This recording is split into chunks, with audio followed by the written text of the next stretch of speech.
Welcome, welcome, welcome.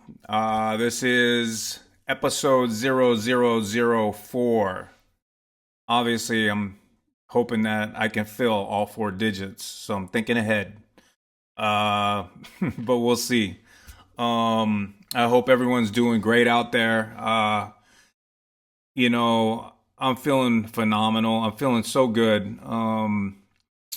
I started working on my health and my weight and doing some extra therapy physically, and what a difference. I've always taken a regimen of vitamins, and I really started taking that a lot more serious during these days uh, because I'm still this free. And so I looked for alternative ways to protect myself, and still to this day, I've never caught that the C word. So, but I upped my regimen, and I decided because I was feeling so sluggish, and I'm 52 years old, and I went to a place to get my testosterone levels.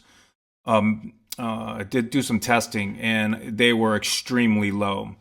And so I started a TRT therapy, and I think I'm finally starting to feel the effects. I mean, I started dieting about 2 months ago. I'm down about 19 pounds. Ideally, I'd like to lose another 10, and we'll see how that goes because that may be a little bit too much. I really definitely got to get 5 more down. Throughout my life, I've literally have ranged between 30 pounds from like 225 to 195. My high school weight was roughly 190, 195. And I'm a fairly stocky guy as it is naturally. I used to be in phenomenal shape, played sports, and throughout my years of DJing and being married and up to now, it's just been a constant battle. I'd say every like 2 years, I have to do what I'm doing now, and that's just buckled down. So I know my body really well, and so I'm going through that phase right now. But getting older, noticing things about my body, I started doing the TRT therapy, and men out there, if you are feeling sluggish, you're in your 50s, even earlier. I have family that started it in their 40s, and I heard about it. I never really took it serious, but what a difference it does make.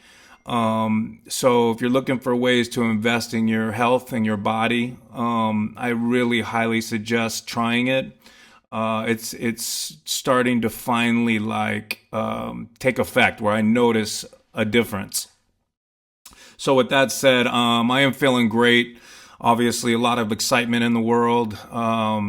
Every day is just entertainment at this point, and I'm certainly excited for it. Especially just you know revisiting my walk with God, and I've always had that. I've always had that faith, and I've been a born again Christian my whole life. I mean, I accepted Jesus Christ in my life at a very early age. But if you watch some of my past videos, you'll know, you can go back and watch those about a little bit about my history and my path and how I veered off. But just really refocusing my spirit, my soul, reconnecting with God and praying, and really learning how to pray again, and just listening, trying to hear what He's telling me and what He wants me to do. Um, Letting go of things, and we're going to go into that portion of it because today I want to talk about the hurricanes, surviving natural disasters, going through multiple natural disasters, and how that's affected us, where we're at in the process. I know there's a lot of people out there that have gone through events that has turned their lives upside down with their homes, their families, their finances. So this is going to be one perspective, what we've had to go through and what we're going through. and what's ahead of us, and what the updates are. Because for those of you that do know me and see my posts and the real-time post of going through Helene and Milton and giving updates, I was logging everything really for myself, because I wanted to timestamp certain things. Because after Helene and Milton, I knew this was going to be different. This was going to be a potential do or die situation, as far as being able to keep this house or not. And that's certainly what it is turning out to be. So I want to talk about that in detail. I want to have this podcast for me and Monica, most importantly, but also update you guys and our loved ones out there that are paying attention, have sent prayers, and continue to send support. And that way you guys have an update, because it's just impossible to call everyone and let them know what's going on. I mean, I keep my mom and dad obviously up to date when I speak to them, my brother, and so forth. And if I get in a conversation with a friend and that comes up, but for the most part, this stuff is, just between the family. So I'm going to get everyone caught up on that. So I think what I want to do is I want to start from the beginning, because it's very choppy, and let you guys know how we got here. Back in April 22, and take into account, Monica and I had been looking at a vacation home, or an opportunity, so to speak, whether we could use it for vacation, or find something that we could put, money into to renovate. And we'd been looking for a while, and we looked all over, not only the Gulf Coast. We looked up in St. Augustine, even on the East Coast and areas. We're always watching. And this house I found it on Zillow, and I noticed the house. I could just see it had so much potential, but we weren't really seriously thinking about putting an offer in or going and seeing. It's a 2.5 hour drive, 3 hour drive, and just kind of saved it, whatever. Well, fast forward, I don't know if it was somewhere between 3 and 6 months, it popped up again, and it had gone under contract and then came back for sale. And it hit me again. I showed Monica again. I go, should we go see this one? And so we decided to go and pay it a visit. And the house, I mean, Monica wasn't crazy about some things, but I think she saw the potential. I really saw a lot of potential in this house. The one downside it had is that it's in an old area of North Fort Myers. And so when you're coming in, I don't know if you know that area, but when you're coming into that area, it's not like dangerous or anything. It's just old. And like there's these old shops on the main road before you hit the Edison Bridge and cross over into the Riverwalk district. And so we're right there on the corner where the river is and that bridge. And so you have some like smaller, older homes. There's across the street, there's like a trailer park area. And so it's not like aesthetically pleasing to your eyes when you're pulling in that area. But when you get onto our street, it's this beautiful street, really buttoned up houses, most of them smaller. Everyone's lawns are beautiful, and everyone's on the water. And so we decided to take a stab at it and put an offer in. And then after a few back and forth negotiations, we ended up getting it and getting under contract. So that's how we purchased this house. And mind you,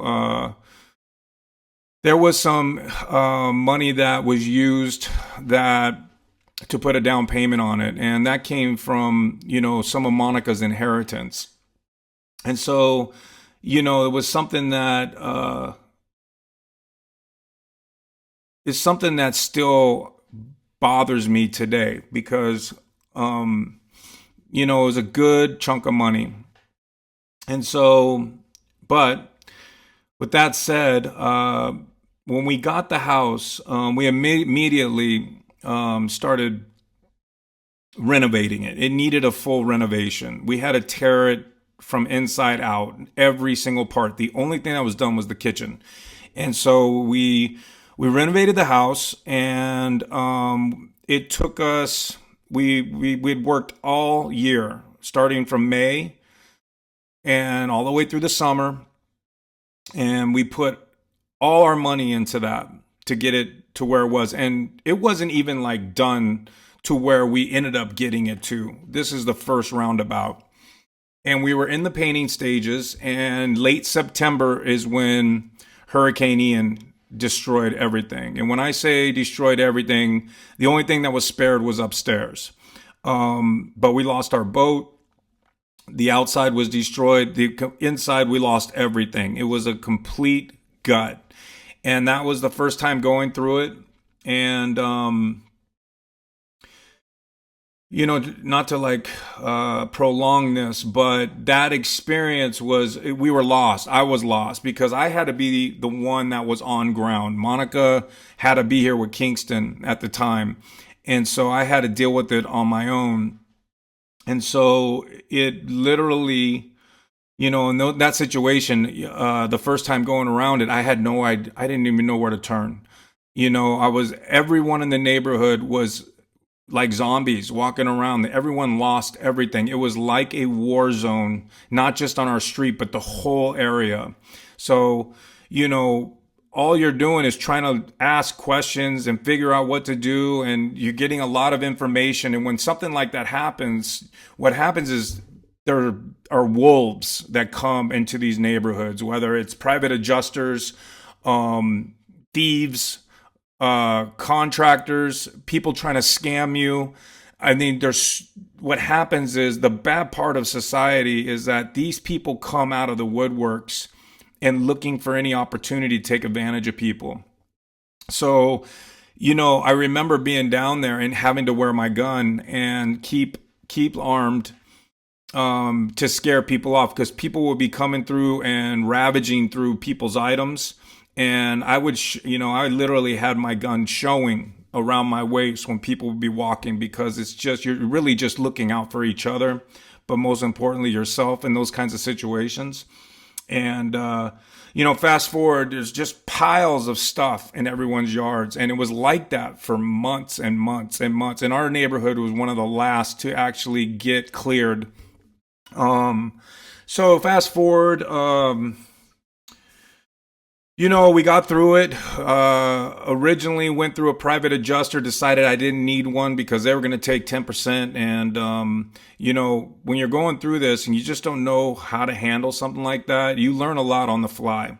And because of the extensive damage from all the information I was getting, everyone told me, you're not going to need a private adjuster. You're going to be a max payout. You don't need a private adjuster to fight for you. So I kind of gambled on that, and then people were right. It ended up working out that way. We ended up getting a max payout through our flood insurance, which was $250,000. I think it was like 246 or 7 or something like that.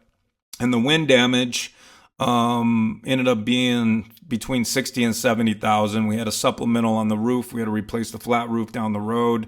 There was a lot of stuff that got damaged on the outside. The boat we got to claim, I think I ended up losing only about, I didn't make, any money on it. I lost the boat. I think it ended up costing me like $2,000 at the end of the day. So it was basically a break even. And that's a whole nother story. The boat experience was, almost got ripped off really bad there, but we figured it out.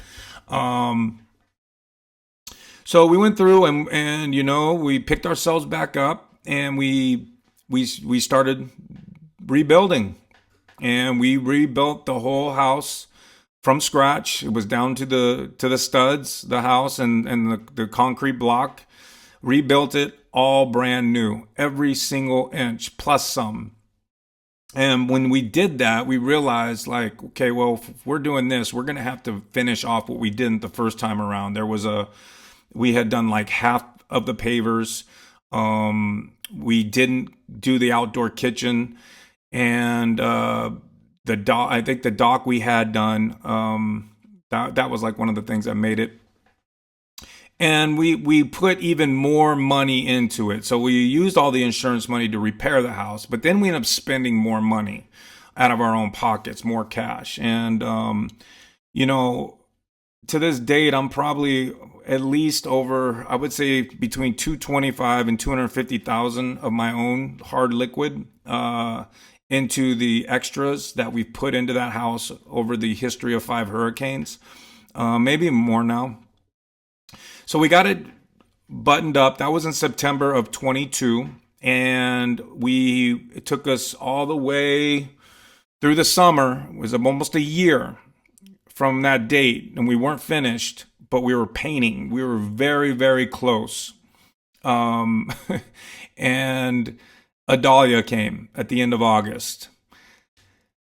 So here we go again. And now Dahlia wasn't as bad as Ian, but we did have 4 inches all the way through. Now, the good part about that is my house has 2 levels on the first floor. And the second level is where the kitchen and 2 bedrooms are. It's about half of the downstairs. The other half is on the lower floor. And so the water got right to the top of that, but did not breach that area. So we did not lose our kitchen in Adalia or the cabinetry in the bathrooms. The bathroom didn't flood, but one of the bathrooms did. So we lost half of that. It was about $65,000 claim, but it did set us back 6 more months. So we were this close. And, during Ian and the renovation and the repair, we decided that we had to Airbnb it. And so I created, because just once the review of the mortgage happened in 2023, we were short escrow and the mortgage went up. Insurance dropped us. Insurance went up. I mean, you can do the math. And so we're like, okay, we're going to create a luxury Airbnb business. So behind the scenes, I'm working on building the business out, all the branding, studying, researching what I need to do, buying everything I need to supply the house to create an actual luxury experience. I mean, we had a concierge service for our guests. We went the full nine. We didn't just do an Airbnb and rent it and that's it. We were demanding 700 to 1,000 a night at this place, and we were busy. And so we made that experience very special for everyone that came. So it took a lot of thought. It took a lot of time to build out the back end of that business. And, but not to go off track, when Adalia happened, it set us back 6 more months. So we never got to that point yet. That was in August of 23. So now we are about a year and 4 months from breaking ground the first time, year and 3 months. And now 2 hurricanes in and 6 more months of repairs. Finally, I would say it was actually like 4 to 5 months, because once we repaired it in 2024, come January, we were getting really close. It was like final touches, final furnishings, getting the final supply to supply the house, making sure we had everything set up for a luxury Airbnb. And then we used a month to have test runs. And so we called upon friends of ours and had them stay at the house so we could get real good, honest feedback. What are we missing? And, at no cost, we just had our friends stay there to let us know, how are we doing, basically. And pretty much that went off without a flaw. So we knew we were ready. So March 1st, we launched, and of 2024. And we got busy right away. We got a little bit of luck. Our first booking came in right away because of a cancellation they had. It was a 17-day stay. So we were off and running and ended up booking the entire month, our very first month. And then some of the feedback we were getting, the reviews were phenomenal. All of them. If you go to our Airbnb page, I'm actually going to show it here in a minute. All the reviews are just like phenomenal reviews. They're not just like good reviews. They're really, really great, heartfelt, appreciative reviews of our place. And where was I going? I forgot my point. But anyways, we're doing well. Okay, so March 1st we launched. We're filling the calendar. And we're doing so well that we get noticed. We got recognized by a show called Staycation. And Staycation is an Emmy Award winning show. They just had done 2 seasons and we got recognized and we were chosen for one of their Airbnbs to be aired in 2025, season 3. And we had booked the date. It was October 8th. And so leading up to that, we were filling the calendar great, and I had the calendar full even going into 2025 now. People were starting to book for the previous summer, the previous spring breaks. So the calendar is really starting to fill up. And now the property is paying for itself. So, that property cost about $6,000 a month to run to break even. That includes the mortgage, the bills, the cost of supplies to restock, the time, everything. It took about 6,000 to break even, roughly. And we were hitting those marks. We weren't making money yet, but we were pretty much hitting our mark a little bit above every single month at that point. But the one thing that we kept hearing was like 2 or 3 reviews, or I got phone calls, was our pool surface. And it had some stains in it. And so, that was like the last thing. That was the only thing we did not take care of. We did the pavers around it, but we didn't resurface the pool because the pool was fine, frankly. It just had a couple stains because what happened in Ian when the flood and Adalia, after going through 2, that flood water, it goes in your pool. And if you don't get it out right away, you have to wait like a day or 2 because otherwise the pool can implode because of where it's located. You have to empty that water out right away because what happens is all these metal things will get into the pool from the canals, the river. Stuff gets in your pool. I mean, we had fish in there. I can't tell you all the stuff that was in the pool, and it's black water.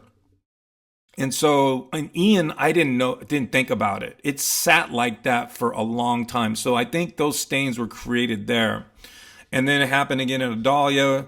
So every time that happens, you have to get the water out. You have to treat the pool, whether you're acid wash it or whatever you're doing, clean it out and then rechlorinate it, refill it. You have to go through. And it's like each time you do that, it's about, $2,500 or something. It's expensive. So we ended up closing 1 month. We had filled a month.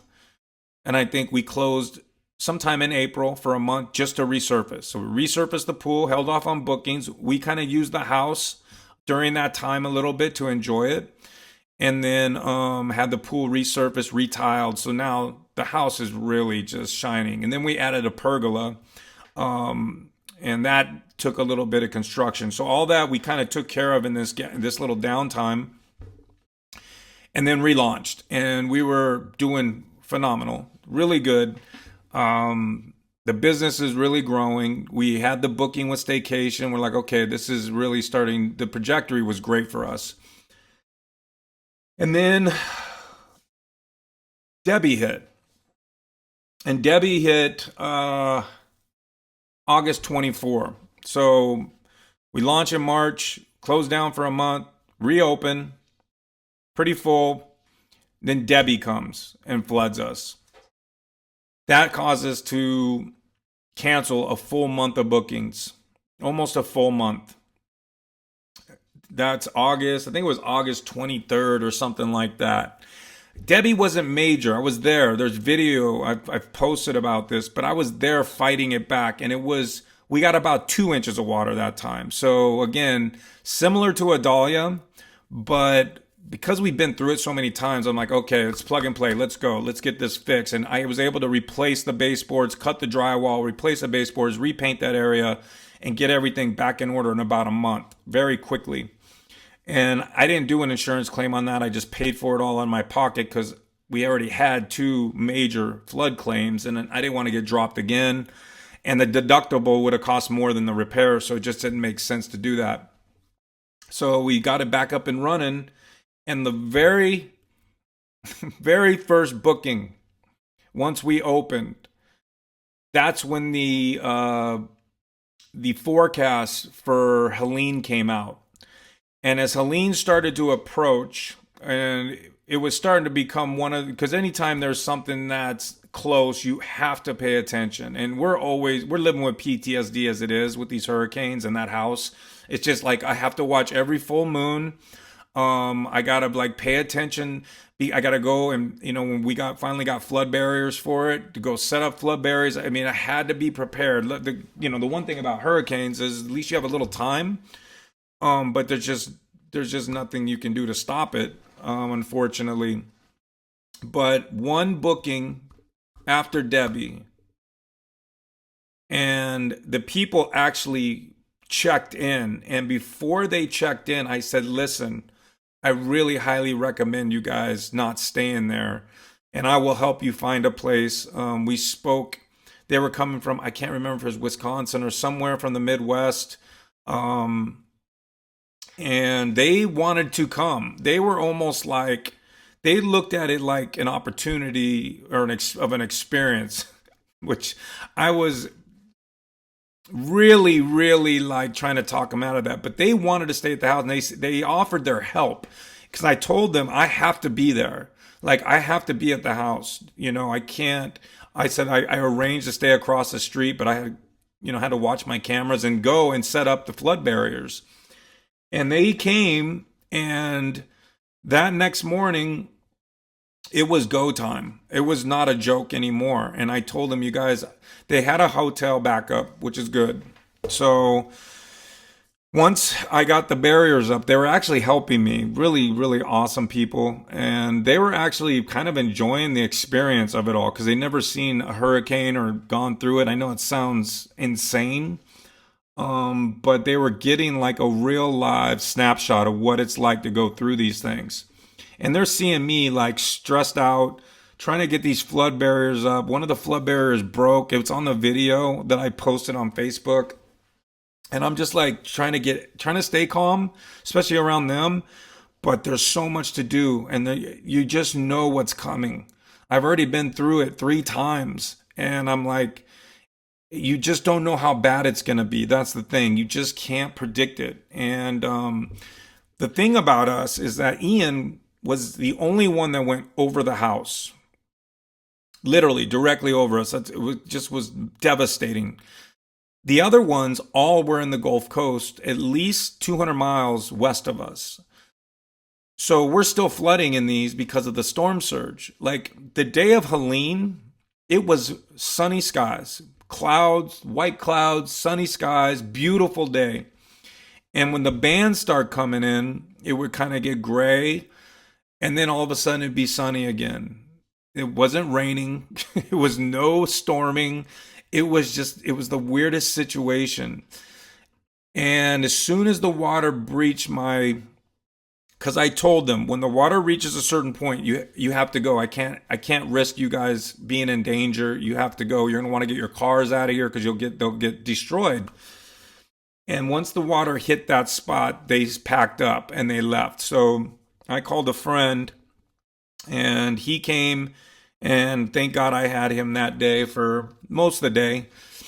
And I had so much equipment out, and I had a trash pump and water pumps, and I had my guppies up and the hammerheads in the doors, and I just did everything I possibly could to protect myself in the house. But as soon as my buddy left, like it was coming, it was flooding, it was starting to come in the house. We're fighting it. We're kind of keeping it at bay. I mean, the house is flooding. And when it floods like that, every time in my house, it starts to come up from the bottom because there's so much water saturation underneath the house. What it does is it seeps through the foundation, and then it reaches the tile and it starts to come through the grout lines. Not only that, when water is flooding in our area, the sewage backs up. So there is nowhere for the water to go at that point. So what happens is that water comes back up the pipes and back into your house. So, that's why people's bathtubs will fill up. You can't flush toilets. You'll hear the sinks gurgling. There's nowhere for the sink water to go. So it's a very scary situation. And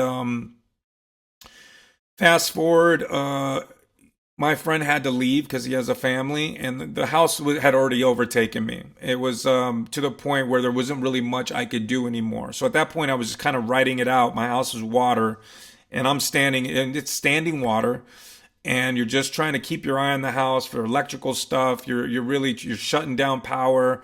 You're just looking, and then once it really that surge hit, I had to go because now my life was in danger. And I remember just locking up, saying goodbye to the house, turning the power off where I could, and just doing some checklist items that you have to do in a situation like that. And luckily, I got my truck out of there about an hour before that. I drove it down the street about half a mile or so and just parked it on higher ground because if I didn't do that, I would have been stuck. The truck would have been engulfed by water. But I end up, there's a video of me on Facebook walking through knee deep and waist high deep water all the way back to my house to get out of there. So that's a snapshot of the five hurricane. Well, that's four. And then I left, obviously, got home, and the house is destroyed. And immediately I came back down. We had it gutted immediately with dumpsters because this time I knew what to do. I had crews already. We had it completely gutted, moved all of the contents that were destroyed out, cut the walls open, got rid of the drywall, ripped the bathrooms out, ripped the kitchens out, all the brand new stuff, all the new stuff. I had to rip it all out and put it in the dumpsters. And then by the time, so I'm there at the beginning of it, but I'm watching from cameras to have the power back on. And the crew had to stop working because of Milton. So now I have a dumpster sitting in my front of my house full. And now Milton comes like a week later, not even that, maybe 8, 9 days. I can't remember. But it was about a week later. So then Milton comes and it was actually bigger than Helene. It was another, I would say 6 inches to a foot higher water line in my house from Milton. But luckily everything was already out by then. Lucky that dumpster stayed in place because that's what I was worried about is a full dumpster floating around. The weight kept it down, but you just don't know how things are going to behave. So Milton came. We had to do another mitigation, mold removal. You just have to go through the whole process again. The pool, both times. I had to empty the pool out both times. And now we're talking about my brand new pool surface that's going through this. So we had to get that out right away and really take care of that because that was big investment. So a lot of information there. 5 hurricanes is the point. And so that's the background. And that's a brief version of it. I mean, there's so much more in between that and what we went through and the resilience and the repairs, the challenges, the money spent, dealing with the county and the state and learning FEMA can't help us because it's a secondary home and getting no support from FEMA at all through any of them. I haven't gotten $1 from FEMA.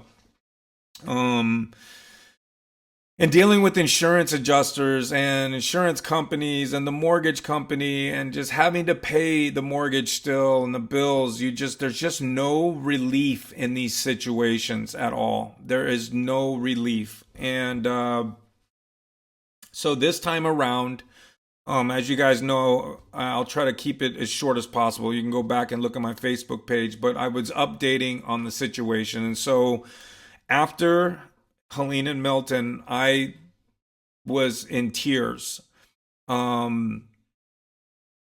Just really more exhaustion, but I went down to the county to find the head of code or the flood plan administrator because FEMA did give me a name. Her name was Billy Jacoby. She's been great. I went down there and literally forced my way into a meeting with them. And I was in tears. And they sat me down and they brought the head of code in and they just let me speak for an hour. And I just I was in tears, just helpless. I just didn't know what to do anymore. And so that's when it started. We started talking about, I got to get this house elevated. I need help. I need grants. Where do I go? Where do I start? And so that rabbit hole has not ended. I went on a 3-month rampage, calling everyone I could, introducing myself to people, talking to city councilmen, the mayor, Talking to Hope, which is Governor DeSantis's organization, to help people not like me, but people that are even worse off. Let's just say, financially, especially. And finally, I got led to somebody in the county who led me to another person, and Billy Jacoby was still part of the conversation, and got all the information about the grant programs. And while we're waiting for those grant programs, the FMA and the HGMP, which I've talked about in the past, Florida introduced a new program called Elevate Florida. It's by FDEM. It's the Florida Division of Emergency Management. And we were just waiting for this application to come out. And in some of my past videos, I had shared that we're just waiting. We don't know when they're coming out. We were told, they were coming out soon. Well, they did. They came out. And so we finally submitted all of our paperwork for that. We have 5 hurricanes full of information. We're talking about 5 events of videos and photos, 4 major insurance claims with the adjuster's worksheets, evidence of our water lines, all the information, our tax information. It's just paperwork beyond paperwork and folders of stuff documenting everything we've gone through and submitting this stuff. Well, during that process, we learned that the Elevate Florida is going to look at primary residents first. So assuming that we could possibly get overlooked, being that it's a secondary home. Now, mind you, it's a business, so I think that helps us. We needed something more than that. And our house was determined with a substantial damage letter.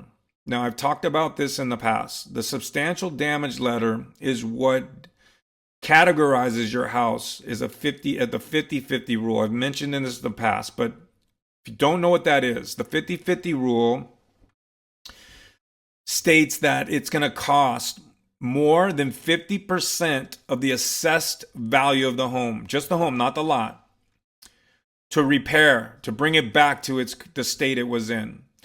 We got that letter. So what does that mean? Couple things. Well, hopefully that helps with Elevate Florida and us. Hopefully we are considered for one of these projects with that letter. Mind you, we've been through 5 hurricanes, so our history is definitely it's got to be at the top tier of what people have gone through. Especially with the amount of damage, how much insurance payouts there's been, and just the overall historical impact of that. But that letter also says we cannot rebuild anymore. So even if I wanted to go and take the insurance money, which actually, just not to go off tangent, insurance screwed us this time. They shorted us about $80,000. And we have to worry about that down the road if we get to that point with supplementals. But that money that it's sitting in an escrow account with the mortgage company, because the money won't get released until you start repairing the house. They keep it. And what happens is once you get to like 25% of the rebuild, they send an inspector out. Yes, it's 25% or more. Then they submit a certain amount of money for that state of the project. And so on, until you finish. Well, we can't rebuild. The house is sitting bare to the studs. It's not livable. It's just a shell right now.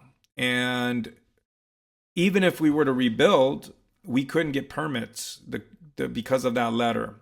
So what that letter says, you have basically not many options. One, you demo the house and you start over, starting with stilts. Now, I don't know how much it costs to do that exactly, but from what I've heard, based on people I know that have done it, my size house would probably be 400,000 just for the stilts before you start to build the house. So you're looking at probably 1.5 million, which we can't do that. The other option is to elevate. And elevating, we got one quote from a private company just to get the ballpark, and it was $534,000 to elevate the house. Don't have that money. So now Elevate Florida, which we have now applied for, they are going to be offering grants. They're a 75-25 grant program, which means they cover 75% of it. We have to come up with 25% of it. Now, the good thing I think with them is that they're going to have 3 or 4 contractors that we get to pick from. They're going to be commissioned through the county. And so the rates will probably be much less, I would imagine, than a $534,000. Maybe it's $400,000. So if it's a $400,000 project, we have to come up with $100,000 of it, which I don't know how we'll do that, but at least now we're within range, right? Even if I take a small loan out on $100,000 to do it, maybe there's a possibility there. We don't know yet. So the process now, because how it works is these people are working from home. So the communication is very, very, it's scarce. They have 2 emails. You send an email, you think you're talking to the same person, you're not. Someone's getting those emails, but they're filtering out the communications to caseworkers. But I've had 3 or 4 people already that I've spoken to, and my original caseworker I have not heard from. I did get told, though, your stuff has been received, and we'll let you know if we need anything else. That's where we're at. That's all I know. The timeline on this, which is kind of crazy, is we have a 1 to 4 month waiting period. That's how they told us. It's 1 to 4 months. It's such a wide gap, right? But I think it's because there's so many people. It's such a new program. They're trying to figure out their back end. So now we're in the waiting stages. And I mean, thank you, God, that we got here. Just to know that, all that led us to this spot. And maybe there's a chance, maybe there's a chance for us to save this house. Now, if we're selected, that's the review period. It's 1 to 4 months. There's another process it's called the decision approval time period. That's when they decide and who they approve. That's a 2 to 3 month period. So it is February, March. Let's say it takes 4 months. April, May, June, July. Now let's say it's another 3 months. August, September, October. So it could take up to October for us to know if we're even approved and we're selected. Okay, so the hurricane was in September. So now we're talking about a full year plus before we even know it's gonna work out. Which means we got to keep paying the mortgage and the bills and keeping care of the house on the outside and all the stuff that comes with that. And then if you're selected, it's a 3 to 9 month construction process. So, and that's just for the elevation. So and our house is going to be on the higher end of that because of how big it is. So let's say it's 9 months. Now we're at November, December, January, February, March, April, May, June, July of 2026 before the house gets elevated. So another year and 3 or 4 months from now, for when the house can be elevated, potentially. Okay? So that's still not much more time paying the mortgage on a house you can't use. And then from there, if by the grace of God, this all works out for us, then we get to start to rebuild the inside and have to repair all the outside because there's going to be, if you can imagine, all the collateral damage of the yard and the pavers and everything else you have around the house, that because it's going to get trenched. And if you're wondering how elevation works, it's a crazy science. But basically what they do is they come about 2 feet from the house, all the way around the house, and they dig tunnels down, okay? 5 feet apart. So every 5 feet around the house are these 5 foot tunnels, or excuse me, every 5 feet there's these tunnels 2 feet from the house, and they go down to the coral bed, okay, below you. Then from there, they build tunnels inward to each other until they have all their tunnels built out. And while they're building the tunnels, they're also starting to place things, right, for lifting the home. And they build a full system underneath your house to do this. So it's a crazy process, let's just say. It's hard for me to fathom and like wrap my head around that, but they do it. So that's the update. And but here's the thing. Here's the best part about this.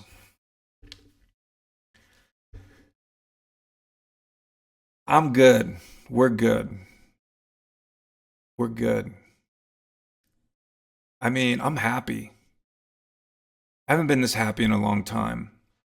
And I'm getting ready to lose. We could possibly lose a lifetime of money investment. And, but I'm good. That my walk with God, my understanding of this world, and my health, my mind, where I'm at personally, I haven't been more clear about where I stand and what's important, maybe in my life, than I am today. And, will it be a gut punch? Yeah, because it's a lot of money. I mean, it's upwards of nearly $1 million of our hard-earned money that will be gone. And then that's everything. We have another house, thank God. And we're putting our eggs into this house and bringing it new again. So we're prepared. We're reinvesting what we have left into what we have now so that we're prepared. We're ready. We want to sell this place. We've just set ourselves up for a great gain, knowing that no one's going to be able to find a house like this because it's going to be so awesome. So we're working on that in the meantime, continuing to go through construction and reinvesting in ourselves and going through the pain of that. But through it all, like, you just realize, like, if you lose so much, hopefully you can find peace through God because it will give you that freedom to let go of these material things. It's money. It's tough, but I haven't been this happy in a long time. And that is, to me, just like, wow. It's it's such a this road has been so overwhelming, and it's taken me to places I didn't know I was capable of handling. And so if it doesn't work out, we've accepted that then we have to let go. You can't look back. It's the thing is, it's out of our control. We've done everything we can. We did it with good intentions. We did it the right way. We had a successful business. There were no shortcuts. We took the extreme in every inch of this experience and kept bouncing back and making it better. Getting hit again, bouncing back up, making it better, and just continue to fight. But it's like giving me not only a education that I could not pay for, an experience of a lifetime. It's tested me and made me a better man, um, to where I stand today. It's brought me closer to God, which I think is the most important and the one thing I'm most grateful for. It's refocused my mind and my eyes to what to keep focused on, like just I'm so dialed in right now. And the crazy thing is my career has fizzled during this because I'm consumed by time that it's taken. So I'm slowly fighting back to get my real estate moving again on the personal level, because I'm going to need that to get us through. And I think we'll start to see some improvements on that, in the next, probably maybe the second, third quarter. I think we'll start to see some movement. I expect interest rates to go down a bit by the end of the year. I think we're already starting to see a little bit of that. Um, but I've gained so much from this experience, and I'm a better man today for it. So if there's a lesson to be learned here, man, just know that material at the end of the day, it means nothing. It means nothing. Can't take it with you. It's not going with you. Dreams can be crushed. Ours certainly were. But everything happens for a reason. And I still am not sure I know why that's happened to us. But I can tell you, knowing that it's brought me closer to God has made it all worth it. Have a good day.